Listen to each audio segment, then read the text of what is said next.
Las puertas de caoba de la Mansión Clayton se abren silenciosamente, como lo han hecho durante más de un siglo, revelando habitaciones envueltas en terciopelo y iluminadas por candelabros de cristal. Pinturas renacentistas cuelgan en marcos dorados. Alfombras persas amortiguan los pasos sobre pisos pulidos. Todo susurra refinamiento, gusto, cultivo. Pero escucha más atentamente. ¿Puedes oírlo? Bajo el susurro de la seda y el tintinio de copas de champán, hay otro sonido, el rugido de los altos hornos, los gritos de hombres moribundos, el estallido de fuego de rifle en una mañana de julio cuando el río Monongahela corrió rojo con la sangre de los trabajadores. Este es Clayton, el palacio de placer de Pittsburgh de Henry Clay Frick, y como todo monumento a la magnificencia de la Edad Dorada, fue construida sobre una fundación que la mayoría preferiría olvidar. ¿Qué precio se pagó por estas chimeneas de mármol italiano? ¿Cuáles manos, colosas, sangrantes, ahora olvidadas, hicieron posible este santuario de belleza? ¿Y puede una mansión escapar alguna vez de los pecados del hombre que la construyó, o permanece para siempre atormentada por los fantasmas de aquellos que él destruyó? La historia comienza no con grandeza, sino con hambre. Henry Clay Frick nació en 1849 en una familia de Pennsylvania que conoció el dinero una vez pero lo había visto escaparse entre sus dedos como agua. Su abuelo Abraham Overholt había construido un imperio de destilería de whisky, y el nombre Overholt significaba algo en el oeste de Pennsylvania, significaba barriles enviados por el río Ohio, significaba whisky de centeno de calidad en tabernas desde Pittsburgh hasta St. Louis, significaba dinero y respetabilidad. Pero el padre de Henry, John W. Frick, resultó espectacularmente inadecuado para los negocios, yendo a la deriva de una empresa fallida a otra con la determinación desafortunada de un hombre perpetuamente convencido de que su próximo plan revertiría sus fortunas. El joven Henry creció en circunstancias modestas en West Overton, observando a su madre Elizabeth economizar para llegar a fin de mes mientras los sueños de su padre se evaporaban como el rocío de la mañana. El contraste entre la prosperidad de la familia Overholt y la pobreza jaunty de su propia familia taló algo profundo en la psique de Henry, una determinación tan feroz que bordeaba lo patológico, un hambre que nunca podría ser satisfecha del todo. No sería pobre. No sería olvidado. No sería otro Frick fracasado. Se abriría camino hacia el poder con unas y dientes, y nada, absolutamente nada, se interpondría en su camino. A los 20 años, después de trabajar como tender de libros y ahorrar cada centavo con intensidad miserable, Frick apostó todo en una apuesta que lo definiría, el coke. No el polvo que más tarde alimentaría la economía de clubes nocturnos de América, sino el combustible industrial que alimentaba los hornos de acero, carbon hornado en hornos de colmena hasta que se convertía en carbono casi puro, ardiendo más caliente y limpio que cualquier otra cosa disponible. El preciso era brutal, el carbón suave se cargaba en hornos de ladrillo en forma de cúpula y se horneaba a temperaturas extremas durante 48 a 72 horas. Los compuestos volátiles se quemaban como gases residuales, dejando atrás el coke, denso, poroso, carbono casi puro que podía sostener el calor intenso necesario para la producción de acero. La industria del acero de Pittsburgh estaba explotando en la década de 1870, transformándose de fraguas dispersas en el coloso industrial que forjaría los reales, vigas y puentes de una nación, y devoraba coke por toneladas. Frick pidió dinero prestado a parientes y al Dres Thomas Mellon, otro titan hecho a sí mismo que reconoce la ambición cuando la vea, y construyó su primera batería de hornos de coke en la región de Connellsville, donde el carbón era particularmente adecuado para la producción de coke. Trabajó con intensidad maníaca. Que bordiaba la manía. Dormía 4 horas por noche. Inspeccionaba cada horno personalmente, sus ojos aprendiendo a juzgar por el color y la textura del humo cuando una carga estaba perfectamente cocida. Condujo a sus trabajadores tan brutalmente como se condujo a sí mismo, exigiendo eficiencia que exprimía cada onza de productividad de los cuerpos humanos y los precisos industriales. Los hombres que trabajaban sus hornos laboraban en condiciones que apenas pudieron imaginarse hoy. Trabajaban turnos de 16 horas en temperaturas que alcanzaban los 130 grados en las puertas del horno. Respiraban aire espeso con polvo de carbón y gases sulfurosos. Sus pulmones se volvían negros. Desarrollaban, consumo de horno de coke, tosiendo flema sangrienta, muriendo en sus 40 si duraban tanto. El equipo de seguridad no existía. La atención médica era lo que un hombre podía pagar, que usualmente era nada. Cuando un trabajador era herido o muerto, una ocurrencia común, otro hombre desesperado esperaba para tomar su lugar. La oferta de trabajo era infinita, inmigrantes que bajaban de los barcos, granjeros que abandonaban tierras agitadas, libertos que huían del sur, todos dispuestos a trabajar en cualquier empleo, soportar cualquier dificultad, por la oportunidad de sobrevivir en la América industrial. Frick no se preocupaba por su sufrimiento. O más bien, solo lo importaba en la medida en que afectaba la productividad. Un trabajador muerto era un problema de eficiencia, no una crisis moral. Esta no era crueldad inusual para la época, era procedimiento operativo estándar entre industriales que genuinamente creen que las fuerzas del mercado, no el sentimiento, debían regir las relaciones laborales.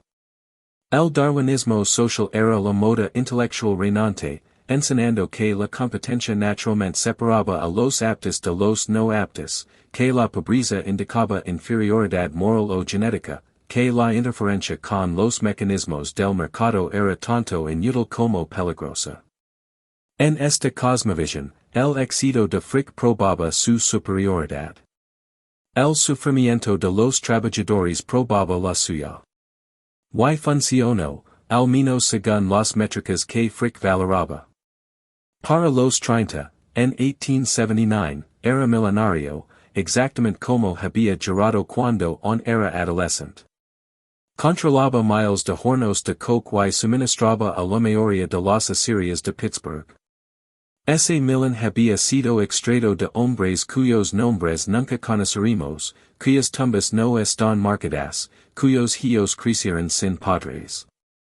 Pero era un Milán de dólares, y en la América de 1879, eso hacía de Henry Clay Frick un príncipe.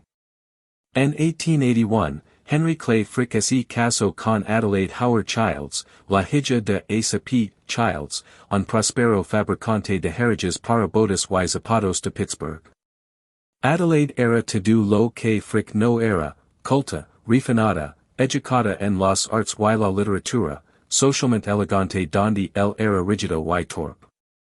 Era refinada donde él era despiadado, cultivada donde él era calculator, pero vio algo en este intenso joven magnate del coke, quizás el niño herido bajo la armadura de ambición, quizás la capacidad de ternura que rara vez mostraba al mundo, o quizás simplemente la promesa intoxicante riqueza y la posición social que podía comprar. Su retrato de bodas los muestra a ambos jóvenes y luminosos, Adelaide en elaborado encaje blanco y flores de naranjo, Henry casi guapo en atuendo formal, su boca habitualmente suavizada ligeramente por lo que podría ser amor o podría ser satisfacción por haber adquirido el ornamento perfecto para sus ambitions. Una mujer cuya gentileza podía civilizar sus bordes ásperos y dar a su fortuna la patina de cultura. En un año, necesitaban un hogar acorde al estatus ascendente de Frick. En 1882, compró Clayton, una casa italianizante once habitations en Penn Avenue en el vecindario de East End de Point Breeze, un área de moda donde la elite industrial de Pittsburgh estaba construyendo sus fincas, por $25,000. Era respetable pero modesta. Adecuada para un hombre de negocios exitoso pero no para un titan. Demasiado modesta para lo que Frick pretendía convertirse.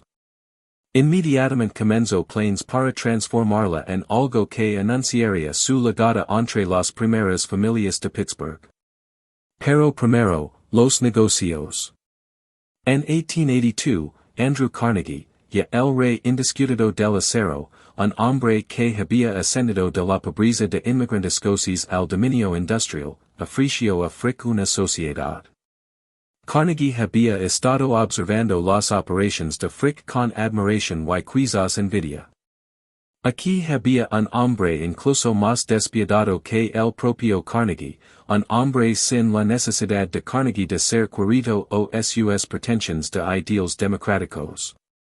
Carnegie reconoció en Frick algo que valoraba por encima de todo, despiadada absoluta casada con genio organizacional, una disposición a tomar decisiones que horrorizarían a hombres más suaves. Carnegie proporcionaba visión, innovación tecnológica y encanto público, Frick proporcionaba coke, gestión operativa y la determinación acertada de hacer lo que fuera necesario para aplastar competidores y controlar el trabajo. Era una sociedad fragida en el infierno, y durante una década dominó la industria americana, creciendo hasta convertirse en la operación de acero más grande y rentable que el mundo había visto jamás. El dinero entraba a raudales, ríos de él, océanos de él, más dinero del que hombres como el padre de Frick podrían haber imaginado en sus sueños más salvajes, más dinero del que podrían gastar en 10 vidas. En Clayton, la transformación comenzó en serios. Frick contrató a Frederick J. Osterlin, uno de los arquitectos más de moda de Pittsburgh, para diseñar una expansión masiva que transformaría la residencia modesta en una sala de exposición. El proyecto tomó años y costó una fortuna, las cifras exactas se perdieron, pero las estimaciones sugieren más de $100,000, una suma astronómica en dólares de 1890. Las modestas once habitations se convirtieron en veintitres. Se agregó un segundo piso completo, con habitations para la familia y los invitados. El tercer piso se convirtió en cuartos de sirvientes y espacios para niños. La fachada fue reconstruida en un derroche de exceso victoriano que anunciaba riqueza desde la calle, torres y torritas, adornos telados elaborados, tejas de escama de pez, un Porsche cochera donde los carruajes podían proteger a los visitantes del clima, afirmando que aquí llegaba gente de calidad. Adentro, las habitaciones fueron revestidas con maderas raras de todo el mundo, caoba de Santo Domingo con su rico brillo marron rojizo, nogal italiano cuidadosamente empregado por patrones de vidas, para suiza talada por maestros artesanos en patrones fantásticos de flores, enredaderas y diseños geométricos. El vestíbulo de entrada presentaba un espacio de recepción masivo con una escalera de roble talada elaborada, su post de esquina coronado con un accesorio de luz eléctrica, la electricidad misma todavía un lujo que la mayoría de los hogares de Pittsburgh carecían en la década de 1890. El comedor se convirtió en un santuario del consumo conspicuo, presentando un techo pintado a mano que representa las 4 estaciones, cada panel una obra maestra de arte decorativo ejecutada por artesanos italianos, supervisado por paneles de madera talada y iluminado por un candelabro que costaba más de lo que un trabajador ganaba en 5 años. La sala de la mañana, el espacio personal de Adelaide, fue decorada en tonos más claros, crema y oro, con muebles delicados y ventanas que capturaban el sol de la mañana. Aquí escribiría cartas, liria y gestionaría los asuntos del hogar lejos de la intensa presencia de Henry. La biblioteca, el dominio de Henry, fue equipada con estanterías empetradas de caoba talada, un escritorio masivo, silas de cuero y eventualmente forrada con libros, algunos lidos, muchos comprados por yardas por sus impresionantes encuadernations. Aquí era donde frick conducia negocios. Desde casa, donde tomaba decisiones que afectaban miles de vidas, donde calculaba costos y ganancias con la precisión que había aprendido como tender de libros. El techo presentaba un elaborado metalón de yeso, la chimenea era de mármol italiano. Cada detalle anunciaba permanencia, solidez, éxito inquebrantable. Por todas partes, el mensaje era claro, he legado. He conquistado. Soy intocable. No soy mi padre. La casa requería infraestructura inimaginable en épocas anteriores. Un sistema de calefacción con un horno masivo alimentado por carbón en el sótano enviaba vapor a través de radiadores de hierro a cada habitación. Las luces de gas estaban siendo reemplazadas por accesorios eléctricos, alimentados por una de las nuevas estaciones generadoras de Pittsburgh.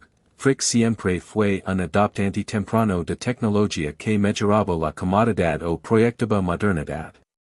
La cocina, ubicada en el sótano para mantener los olores de cocina y el calor lejos de los espacios familiares, era un laberinto de almacenes, áreas de preparación y una estufa masiva alimentada por carbón donde los cocineros producen las elaboradas comidas de múltiples platos esperadas en casas como esta. Un montaplatos elevaba la comida a la despensa del mayordomo, donde sería empleada y servida por lacayos. Los baños presentaban los últimos accesorios de porcelana y plumería interior, lujos que la mayoría de los estadounidenses todavía carecen. Se instaló un teléfono, conectando a Frick con su imperio empresarial y su círculo social. Cada conveniencia moderna que el dinero podía comprar fue incorporada a Clayton, convirtiéndola no solo en una sala de exposición sino en una residencia genuinamente cómoda para la familia. Para 1892, Clayton estaba completa, y la familia Frick, Henry, Adelaide y sus hijos Childs, Martha y la baby Helen, eran habitaciones diseñadas para mostrar no solo riqueza sino una visión muy particular de civilización. Henry había comenzado a coleccionar arte con la misma determinación feroz que traía los negocios. No para él la lenta y cuidadosa educación del gusto a través de años de estudio y contemplación. Compraba por instinto, intuición y el consejo de comerciantes que rápidamente aprendieron que lo atraía, maestros antiguos, reputaciones establecidas, pinturas que combinaban mérito estético con valor de inversión. Gainsborough, Rembrandt, Vermeer, estos nombres eventualmente llenarían su mansión de Nueva York, comprados por sumas que hacían titulares, pero las semillas fueron plantadas en Clayton. Las paredes florecieron con marcos dorados conteniendo pinturas europeas, cada una declaración de que Henry Clay Frick había trascendido sus orígenes, que no era meramente rico sino culto, no meramente poderoso sino refinado. Adelaide, quien genuinamente amaba la música y la literatura y había sido criada en un hogar que valoraba las actividades culturales, llenó la casa con sonidos que suavizaban sus duros bordes comerciales. Tocaba piano en la sala de música, no la virtuosidad llamativa de un intérprete de conciertos sino la habilidad amateur consumida de una mujer bien educada. Leía vorazmente, novelas, poesía, historia, biografía, y animaba a sus hijos a hacer lo mismo. Entretenía a la elite cultural de Pittsburgh, músicos, artistas, académicos y las esposas de otros industriales, creando un mundo social que giraba en torno a la apreciación artística en lugar de meros negocios. En la superficie, Clayton encarnaba el sueño americano hecho manifiesto, un hombre hecho a sí mismo que así había abierto camino de la pobreza a la abundancia, una esposa culta que ennoblecia su éxito con refinamiento genuino, hermosos niños, una cosa que testificaba lo que el talento y el trabajo duro podían lograr en una tierra de oportunidades. Pero debajo de la superficie, algo así pudría. Porque 1892 también fue el año de Homestead. 7 miles de las salas de debullo perfumadas de Clayton, río abajo en el Monongahela en un valle ahogado con humo. Industrial, se encontraba la Homestead Steelworks, un complejo extenso que cubría cientos de acres donde 3,800 hombres trabajaban en condiciones que conmocionarían las sensibilidades modernas hasta la incredulidad. La Asiria era el infierno hecho manifiesto en la tierra, altos hornos que superaban los 2,000 grados, altos como edificios y hambrientos como demonios, metal fundido que podía incinerar a un hombre en segundos si tropezaba, maquinaria que aplastaba y mutilaba con indiferencia casual, rodillos que podían atrapar una manga y arrastrar a un trabajador a su muerte, tan espeso con humo y partículas metálicas que los trabajadores tojan flema negra durante años después y morían jóvenes de enfermedades pulmonares que aún no tenían nombres. El ruido era ensordecido, el estruendo del acero contra acero, el rugido de los hornos, el sicio del vapor, los gritos de hombres tratando de comunicar sobre la cacofonía industrial. El calor era insoportable, especialmente en verano cuando los hombres trabajaban turnos en temperaturas que excedían los 120 grados, bebiendo galones de agua y colapsando por agotamiento por calor. Los hombres trabajaban turnos de 12 horas, 7 días a la semana durante periodos ocupados, que era la mayor parte del tiempo. Muchos ganaban entre $1.50 y $2.50 por día, apenas sufficient para alimentar a una familia, imposible para ahorrar. Los trabajadores calificados, los hombres de molino laminador, los pudeladores, los calentadores que requirían años de experiencia, ganaban más, quizás $5 o incluso $7 por día, sufficient para lograr una respetabilidad precaria, para alquilar una casa en lugar de una habitación, para sonar con que sus hijos tuvieran mejores vidas. Vivían en viviendas propiedad de la compañía o departamentos estrechos en Homestead y el cercano Munhall, compraban en tiendas de la compañía donde los precios estaban inflados, y entendían con perfecta claridad que eran prescindibles. Cuando un hombre caía, al calor, a una legión, a máquinas que no se preocupaban, otro trabajador desesperado esperaba fuera de las puertas para tomar su lugar. Siempre había otro trabajador. La oferta era infinita. La Asociación Amalgamada de Trabajadores del Hierro y el Acero había organizado a algunos de los trabajadores calificados de Homestead, no a los trabajadores no calificados, que se consideraban no organizables, sino a los artesanos cuya experiencia les daba un mínimo poder de negociación. Su contrato estaba por expirar en junio de 1892. El sindicato quería salarios justos que se mantuvieran al ritmo de las ganancias masivas de la compañía. Querían mejoras de seguridad para reducir las tasas horrendas de lesiones y muertes. Querían ser tratados como seres humanos con dignidad y valor, no como partes intercambiables en la máquina de hacer ganancias de Carnegie. Querían reconocimiento de que su habilidad y trabajo creaban la riqueza que construía mansiones como Clayton, y que merecían una parte justa. Henry Clay Frick, presidente de Carnegie Steel Company y ejecutor designado de Andrew Carnegie, tenía otras ideas. Quería romper el sindicato completamente, establecer de una vez por todas que el capital, no el trabajo, controlaba los términos de empleo.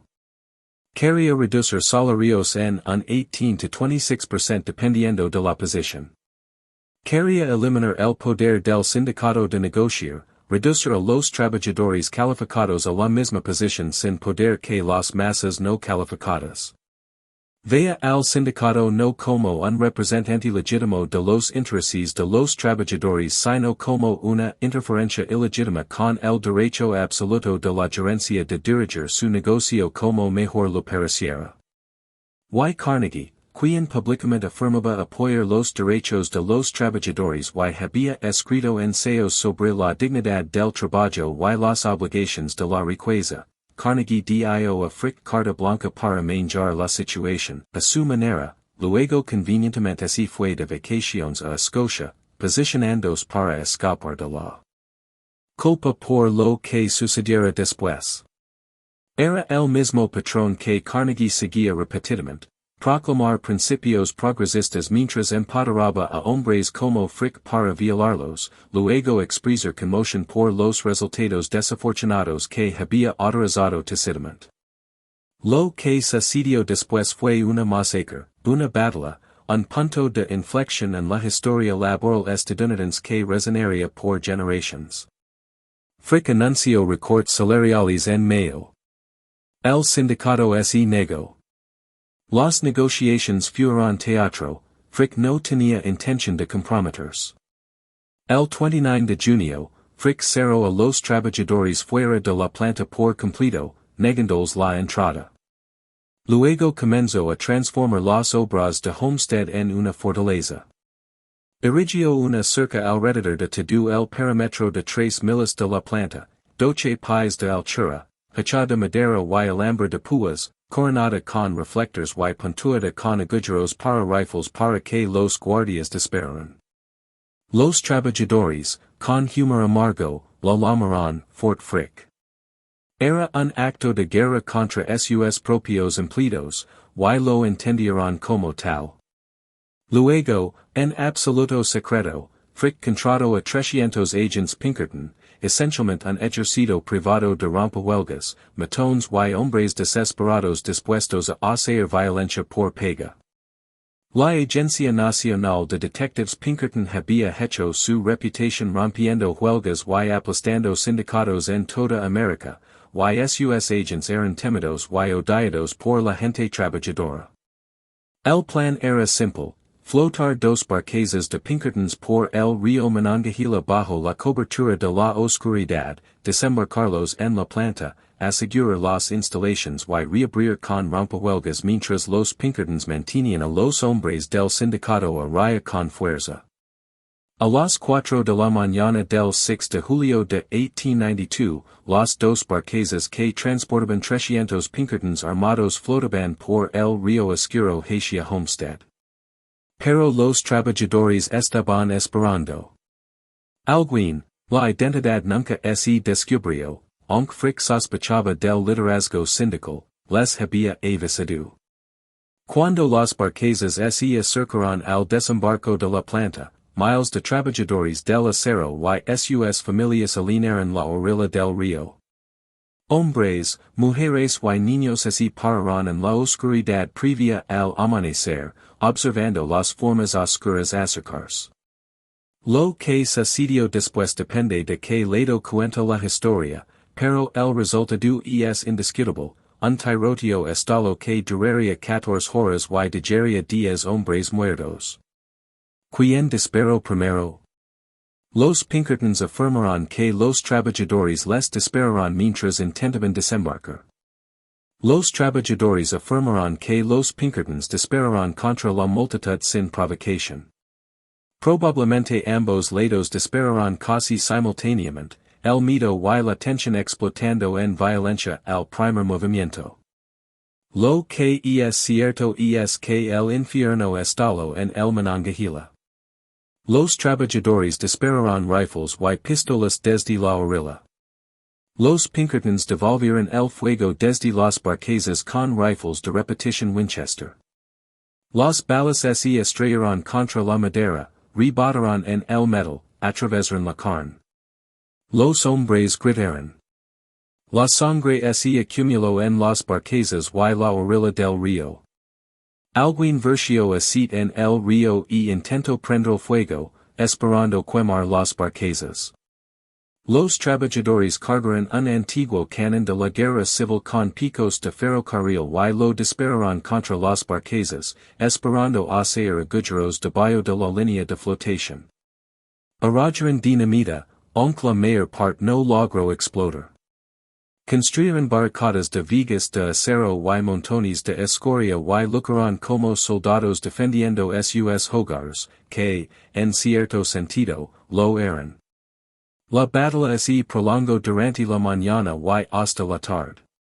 Tres Pinkertons murieron, T.J. Connors, Edward Spear y J.W. Klein, sus nombres registrados en informes de la compañía como bajas del deber, aunque eran mercenarios atacando a trabajadores.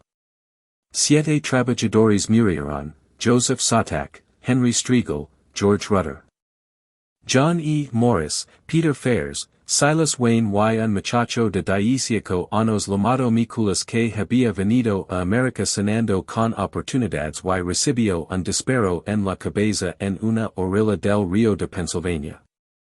Docenas más resultaron heridos en ambos lados, carne desgarrada por balas, huesos destrozados, vidas permanentemente alteradas. Para las 5 de la tarde, los Pinkertons se rindieron. Levantaron banderas blancas y negociaron un paso seguro a tierra. Los líderes sindicales prometieron su seguridad. Pero cuando los Pinkertons desembarcaron y comenzaron a marchar a través de Homestead hacia la estación de tren, todas las promesas se disolvieron. Corrieron un guante de furia. Miles de trabajadores y sus esposas y hijos alinearon la ruta, enloquecidos por el dolor y la rabia. Golpearon a los Pinkertons con puños, garrotes, piedras, herramientas, cualquier cosa que pudieran agarrar. Las mujeres los golpearon con paraguas, sus rostros retorcidos por el odio. Los hombres que habían visto morir a amigos esa mañana patearon y golpearon a estos pistoleros contratados que habían venido a robar sus medios de vida. Los Pinkertons trepezaron a través de miles de violencia, algunos golpeados hasta quedar inconscientes, todos ensangrentados, afortunados de llegar a los trenes con vida. Los trabajadores habían ganado la batalla. Perderían la guerra. El gobernador de Pennsylvania, Robert Patterson, después de intentar inicialmente mediar, envió 8,000 tropas de la Guardia Nacional para ocupar Homestead y romper la huelga.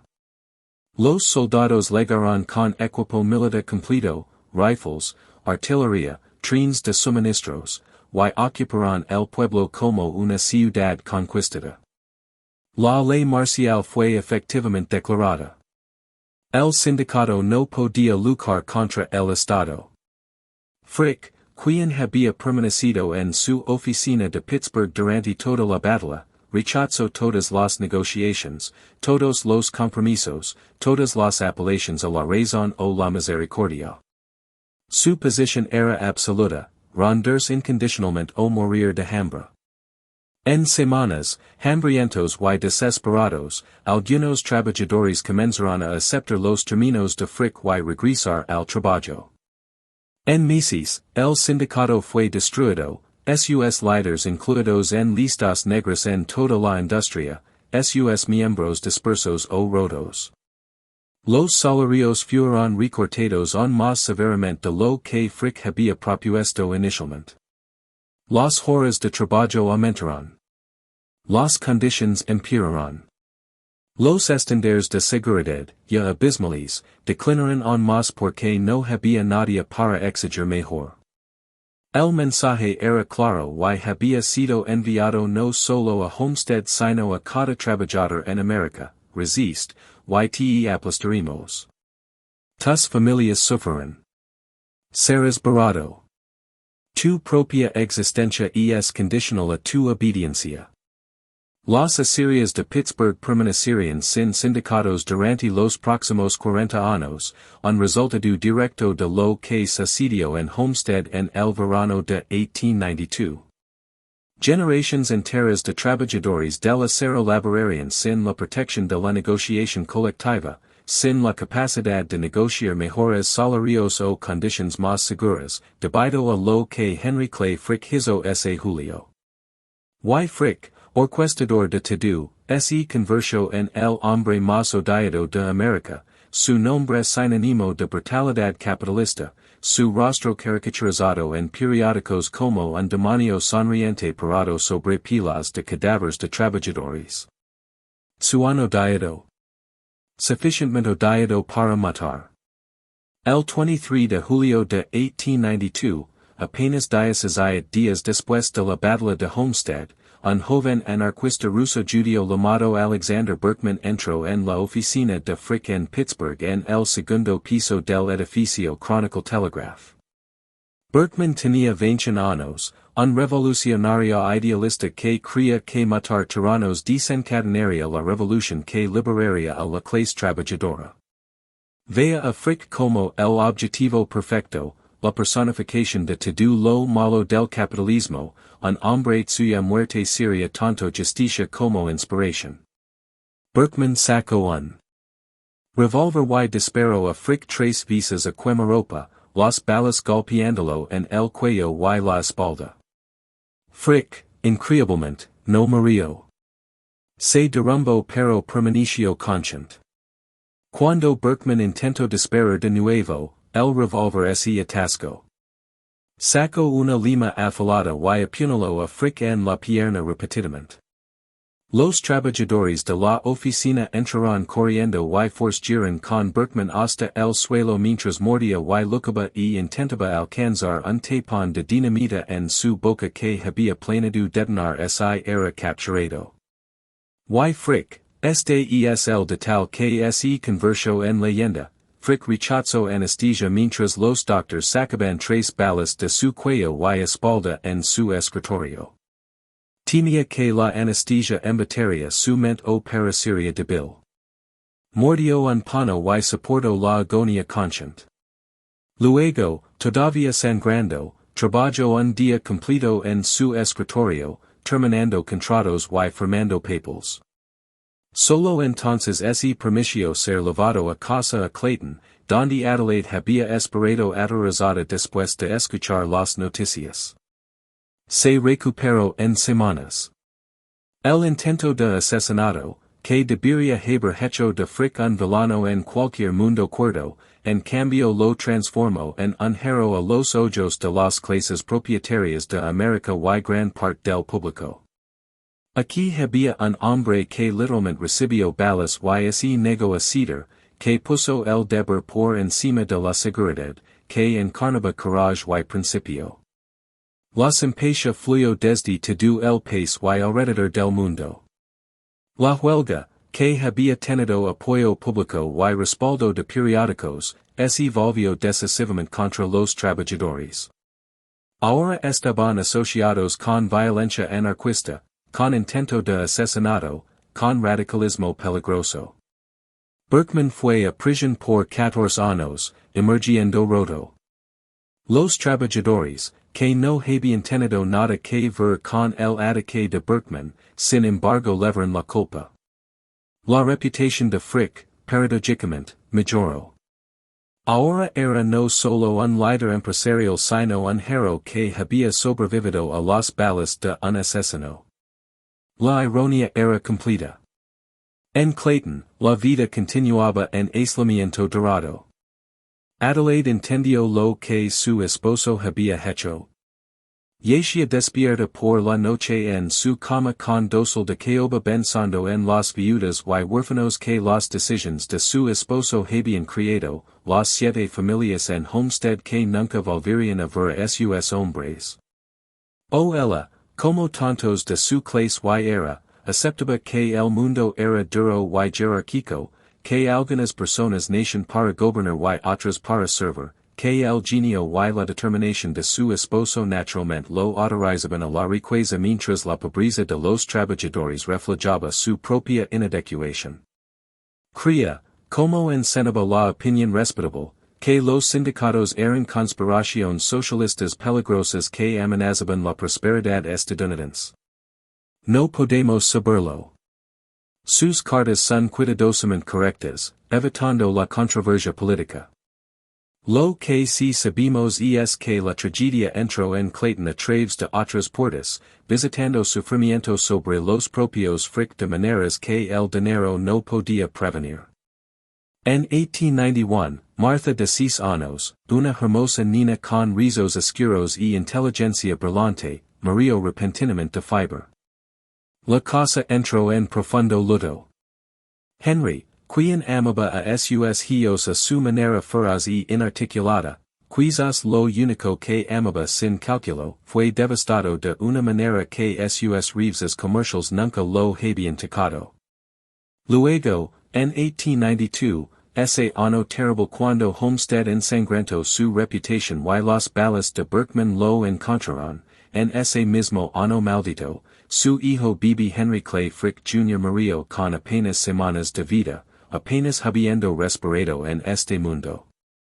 Dos niños se fueron en un año. Adelaide se retiró al dolor y la devoción religiosa, asistiendo a servicios religiosos con el fervor de alguien que busca consuelo o respuestas a preguntas demasiado terribles para hablar en voz alta. Henry se retiró al trabajo y la colección de arte, sus dos mecanismos para controlar un universo que había demostrado que no podía ser controlado incluso por un hombre de su voluntad fría. No podía traer de vuelta a sus hijos. No podía hacer que Adelaide dejara de sufrir. Pero podía adquirir un vermeer. Podía aplastar a un competidor. Podía transformar el dolor en maestría en los únicos dominios donde no ejerce poder absoluto. El contraste entre la vida interior de Clayton y el mundo fuera de sus muros creció más marcado con cada año que pasaba. Mientras los fric cenaban comidas de nueve platos servidas por lacayos en librea en porcelana de Limoges, ostras, sopa, pescado, sorbet, carne asada, ensalada, postre, fruta, queso, las familias de trabajadores sobrevivían con pan y caldo, estirando centavos para alimentar a niños que nunca tenían bastante. Mientras Adelaide tocaba Chopin en la sala de música, las viudas de trabajadores tomaban lavado y remiendo, sus manos crudas por el jabón de leche, tratando de alimentar a niños cuyos padres habían muerto en Homestead. Mientras Henry adquiría pinturas que valían más de lo que sus trabajadores ganarían en 10 vidas de labor, esos mismos trabajadores laboraban en condiciones que dañaban permanentemente sus cuerpos y mentes, muriendo de silicosis y accidentes industriales y puro agotamiento en sus 40s y 50s, décadas antes de que sus periodos naturales debieran haber terminado. Los servientes que hacían funcionar a Clayton, el pequeño ejercicio de labor humano requerido para mantener una casa como esta, eran casi invisibles en los registros familiares, sus nombres y historias barrados por la suposición de que el servicio era una condición natural para los órdenes inferiores, que algunas personas simplemente nacían para cocinar y limpiar y traer para otros. ¿Cuántos trabajaban en Clayton? Los registros de empleo sugieren 20 a 30 en varios momentos: cocineros, criadas de cocina, criadas de salón, camareras, una lavandera, un mayordomo, lacayos, cacheros, mozos de cuadra, jardineros, posiblemente una doncella para Adelaide y una institutriz para los niños. Vivían en habitaciones pequeñas y sencillas en el cuarto piso, espacios cuidadosamente diseñados para ser invisibles desde las habitaciones públicas, accesibles por escaleras traseras para que los servientes pudieran moverse por la casa sin ser vistos. ¿Cómo eran sus vidas? Resentían la riqueza que los rodeaba, o la proximidad a ella de alguna manera compensaba su propia pobreza. Robaban comida de la cocina para complementar el pago inadecuado. Chismeaban sobre las vidas privadas de los fric, burlaban de sus pretensiones, juzgaban al hogar que los empleaba. O aceptaban, en su mayor parte, sus posiciones como trabajo decente en una economía dura, agradecidos por el empleo estable y quizás incluso desarrollando lealtad a una familia que los trataba justamente según los estándares de la época. Apenas lo sabemos, porque personas como los Frick no consideraban tales preguntas dignas de hacerse, no pensaban en preservar las historias de personas que consideraban fundamentalmente diferentes de ellos mismos. En 1905, los Frick dejaron Clayton por Nueva York, donde Henry estaba construyendo una mansión aún más grandiosa en la Quinta Avenida en la calle 70. Pittsburgh había cumplido su propósito. Lo había hecho inimaginablemente rico, uno de los hombres más ricos de América, pero Nueva York representaba el premio final, entrada a los escalones más altos de la sociedad estadounidense, proximidad a los Vanderbilt y Astor y Morgan, reconocimiento no solo como un industrial provincial sino como una figura nacional. Clayton fue dejada en manos de su hija Helen, ahora una mujer joven, quien vivió allí intermitentemente mientras gestionaba los intereses de su padre en Pittsburgh.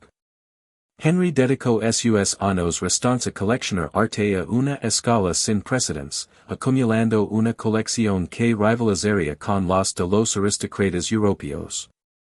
La mansión de la Quinta Avenida se convirtió en un templo a las obras maestras europeas, Vermeer, Rembrandt, Velázquez, Bellini, El Greco, Tiziano, Goya, Holbein, Franz Hals. Pagó $125,000 por un solo Rembrandt, más de lo que había pagado por Clayton misma. Cada pintura representaba no solo apreciación estética sino una especie de inmortalidad secular, una forma de decor, puedo haber sido un industrial despiadado, pero mira, preserve la belleza para generaciones futuras. Fui un patrón de la civilización, no meramente un destructor de hombres. Trascendi mis orígenes. Sea recordado por la cultura, no por hornos de coke. Frick crea esta narrativa. Probablemente. La capacidad humana para la autojustificación es ilimitada, especialmente entre los poderosos que necesitan creer que su éxito refleja verdad en lugar de violencia. Frick genuinamente amaba el arte. Su gusto estético, educado por los mejores comerciantes y asesores que el dinero podía comprar, se volvió impecable. Podía discurrir con conocimiento sobre técnica flamenca y composición renacentista, sobre cuestiones de atribución y procedencia. En su propia mente, había trascendido sus brutales orígenes, había evolucionado de rey del coca baron de la cultura, había logrado no solo riqueza sino refinamiento, no solo poder sino gusto. La ironía, la trágica, condenatoria ironía que nunca pudo ver o reconocer, es que cada pintura, cada escultura, cada objeto de arte en su colección fue comprado con dinero extraído de hombres cuyas vidas fueron destruidas para producirlo. Los Vermeer fueron comprados con sangre de Homestead. Los Rembrandt representaban salarios no pagados y trabajadores incluidos en listas negras. La mansión misma fue construida sobre una fundación de sindicatos aplastados y cuerpos rotos. Todo su legado estético descansaba sobre el sufrimiento humano que nunca reconoció o expió adecuadamente. Frick murió en 1919, a los 70 años, en su palacio de la Quinta Avenida, rodeado de obras maestras y familia. Su fortuna fue estimada en más de $100 millones, aproximadamente $1.50 millones en dólares de hoy, aunque probablemente más dada la dificultad de convertir valores de activos a través de un siglo. Su testamento transformó la mansión de la Quinta Avenida en un museo público, la colección Frick, que abrió al público en 1935 y siguió siendo una de las principales instituciones de arte de Nueva York. Su objetivo declarado era dar al público acceso a gran arte, educar y elevar a generaciones futuras a través de la exposición a la belleza y la cultura. Palabras nobles de un hombre que había pasado su vida extrayendo valor máximo de los trabajadores mientras daba compensación mínima. Pero, ¿qué tipo de educación proporcionan estas pinturas? Cuando los visitantes se paran ante los vermeer de fric en contemplación tranquila, piensan en los trabajadores del acero que hicieron posible su adquisición. Cuando admiran el gusto impecable de la mansión, escuchan los fantasmas de Homestead resonando detrás de las paredes. O la belleza exitosamente por la brutalidad, permitiéndonos apreciar el arte mientras convenientemente olvidemos sus orígenes, admirar la flor mientras ignoramos el estirco del que creció. De vuelta en Pittsburgh, Clayton pasó a Helen Clay Frick, quien nunca se casó y dedicó su extraordinaria vida a preservar el legado de su padre, aunque notablemente, una versión cuidadosamente curada de ese legado. Helen fue una mujer formidable, vastamente más que una hija obediente. Era altamente educada, obteniendo un título de Bryn Mawr, y se volvió genuinamente apasionada por el arte, la historia y la preservación histórica. Entendía que Clayton representaba no solo un hogar familiar sino un documento histórico de la vida de la Edad Dorada, uno de los pocos ejemplos sobrevivientes de cómo la élite industrial realmente vivía. Mientras otras mansiones eran demolidas para el desarrollo, Helen luchó para preservar Clayton intacta, manteniéndola con meticulosa atención al detalle. Pero su versión de esa historia enfatizaba los logros estéticos y culturales, la colección de arte, las innovaciones arquitectónicas, la sofisticación cultural de la familia, mientras permanecía en gran medida silenciosa sobre Homestead, sobre la violencia laboral, sobre el costo humano de la fortuna de su padre. Cuando Clayton finalmente abrió al público como museo en 1990, siguiendo la muerte de Helen en 1984 a los 96 años de restauración meticulosa por the Frick Pittsburgh, los primeros recorridos se centran casi exclusivamente en detalles arquitectónicos, colecciones de arte y vida familiar.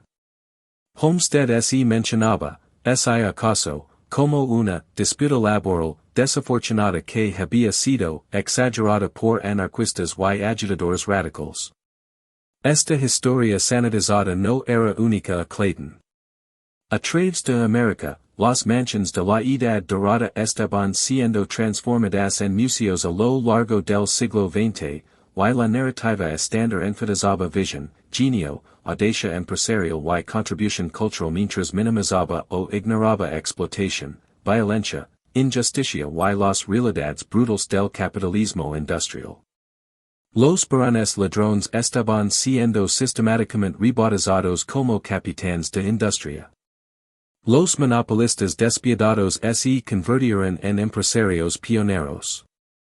Los hombres que aplastaron sindicatos y destruyeron vidas se convirtieron en filántropos cuya generosidad construyó bibliotecas, universidades, salas de conciertos y museos. Las bibliotecas Carnegie cubren América, cada una construida con ganancias de acero extraídas de trabajadores que no podían permitirse comprar los libros dentro de ellas. La fortuna de Standard Oil de Rockefeller, construida a través del monopolio y la competencia despiadada, financió universidades y investigación médica. La transformación de la reputación es quizás el poder último de la riqueza, la capacidad no solo de dar forma al presente sino de reescribir la historia misma, de asegurar que tus crímenes son olvidados mientras tu caridad es recordada, de comprar no solo lujo sino legado. Pero la historia tiene una forma de reafirmar verdades incómodas, especialmente en eras cuando la desigualdad nuevamente se vuelve imposible de ignorar.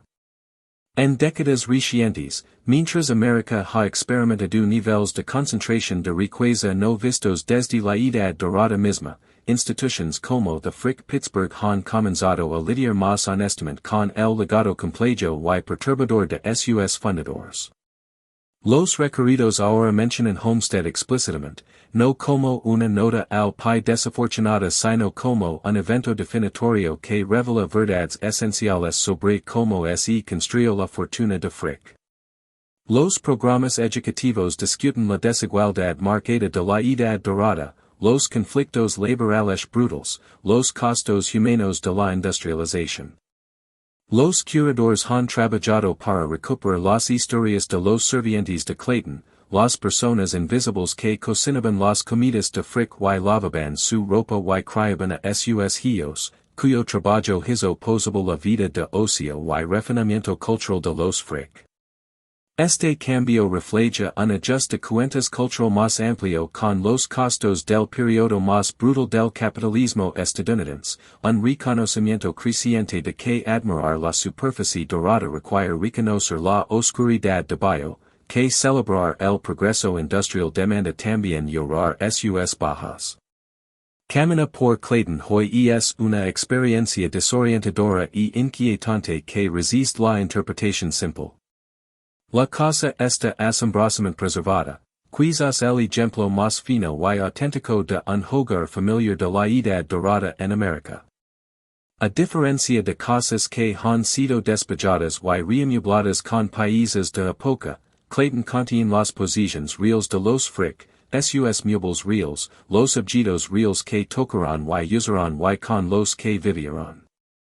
La sala de la mañana de Adelaide todavía contiene sus efectos personales, su escritorio con sus compartimentos y cajones, sus libros, novelas de George Eliot y poesía de Browning, fotografías de sus hijos en marcos de plata, acuarelas que ella misma pintó. La sala de juegos de los niños en el tercer piso contiene juguetes antiguos y muebles escalados para cuerpos pequeños, recordatorios desgarradores de Martha y el bebé Henry que murieron tan jóvenes, cuyas vidas breves se preservan en fotografías y rituals de luto pero que nunca llegaron a crecer en estas habitaciones diseñadas para su comodidad. La mesa del comedor está puesta con porcelana de Limoges y cristal Baccarat, plata Gorham y lino Erlands, como si la familia pudiera regresar en cualquier momento para la cena. El logro estético es innegable. Parado en la biblioteca revestida de caoba, rodeado de volúmenes encuadernados en cuero y esculturas de bronce y pinturas cuyos marcos dorados brillan en iluminación cuidadosamente controlada, puedes entender el poder seductor de esta vida. El atractivo de rodarte de objetos hermosos y el arte de un mundo duro con capas de lujo y refinamiento. Pero sal del capullo de terciopelo de Clayton, conduce 7 miles hasta lo que queda de las obras de acero de Homestead, y el contraste se vuelve insoportable, físicamente nauseabundo.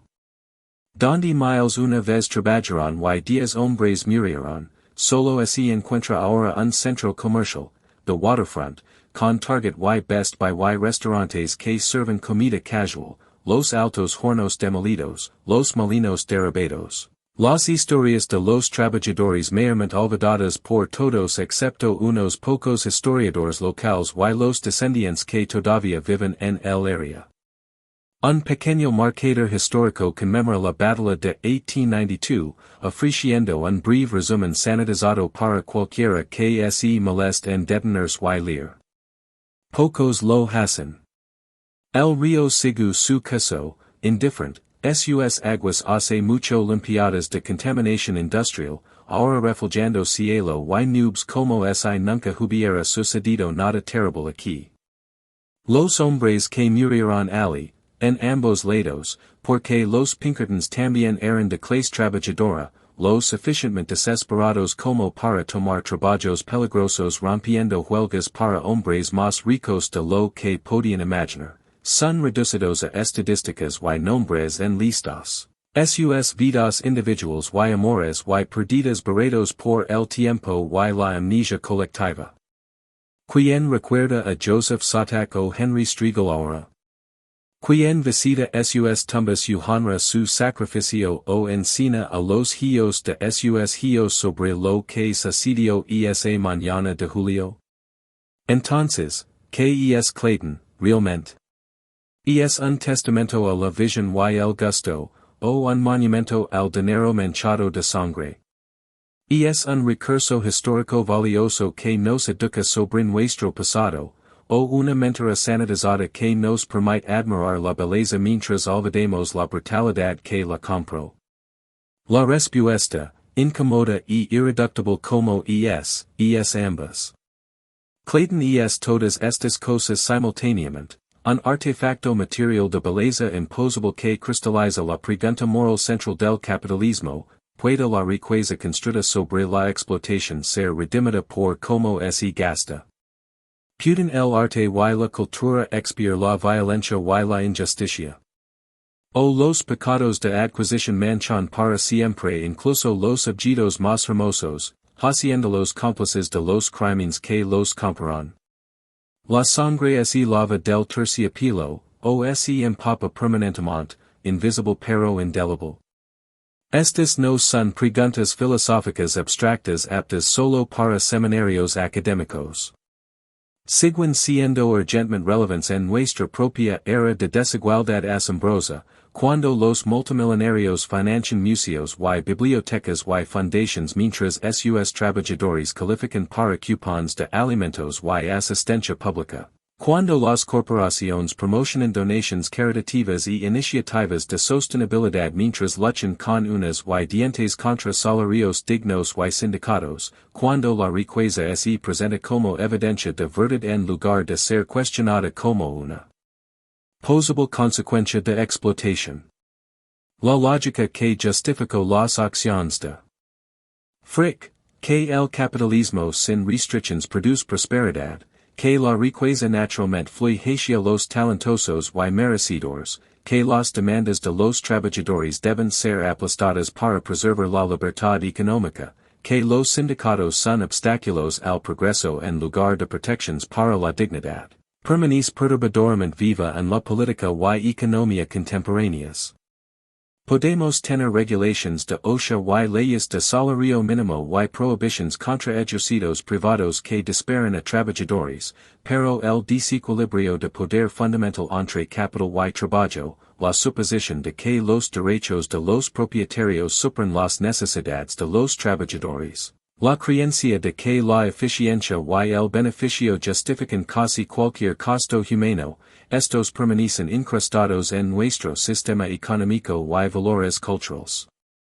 Henry Clay Frick está muerto, su cuerpo hace mucho devuelto al polvo, pero las preguntas que encarnó permanecen vivas y urgentes, ¿qué obligaciones tienen los ricos hacia aquellos cuyo trabajo cree su riqueza? ¿Y es la desigualdad una característica desafortunada pero inevitable del capitalismo, o una catástrofe moral que exige reparación? Deberíamos admirar al multimillonario hecho a sí mismo como un héroe de la libre empresa, o cuestionar cómo sus miles de millones fueron extraídos de trabajadores que permanecen pobres. Cuando requerimos museos de mansions, estamos celebrando logros o sanitizando explotación. ¿Y podemos sostener ambas verdades simultáneamente? Que estos hombres construirán grandes cosas y destruirán vidas, que preservarán la belleza y aplastarán la dignidad, que fueron tanto visionarios como villanos. Clayton se mantiene en Point Breeze todavía, su fachada perfecta, sus habitaciones inmaculadas, sus colecciones invaluables, esperando a visitantes que harán sus propios juicios sobre lo que representa. Algunos verán solo belleza y genio, el triunfo del gusto sobre el caos, los frutos dignos de talento y determinación excepcionales, prueba de que América recompensa a aquellos que trabajan más duro y suenan más grande. Otros verán sangre disfrazada de terciopelo, explotación escondida detrás de la cultura, un monumento a todo lo que está mal con el capitalismo sin control, evidencia de que la riqueza se concentra a través de la violencia en lugar de la verdad. Ambos estarán en lo correcto, porque Clayton es lo suficientemente grande para contener ambas verdades, porque los seres humanos y sus monumentos son complejos y contradictorios, porque la belleza y la brutalidad pueden coexistir en el mismo espacio, compradas con el mismo dinero, justificadas por el mismo hombre que genuinamente amaba el arte y despiadadamente destruyó a trabajadores y no vio contradicción entre estas posiciones. El legado final de Henry Clay Frick no es resolution sino tension irresoluble, no una respuesta sino un signo de interrogación perdurable que es cierne sobre cada objeto hermoso y pregunta, una y otra vez, en cada generación, que preció la belleza. Que preció la civilización. Que preció la cultura. Y quien, al final, lo pega.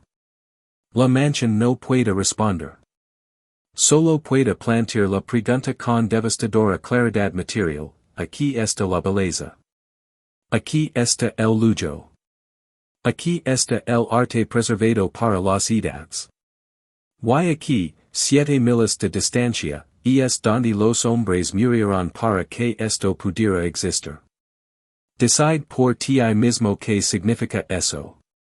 Decide por ti mismo si la belleza justifica el costo, si la cultura redime el crimen, si deberíamos preservar estos monumentos o derribarlos, celebrar a estos hombres o condenarlos.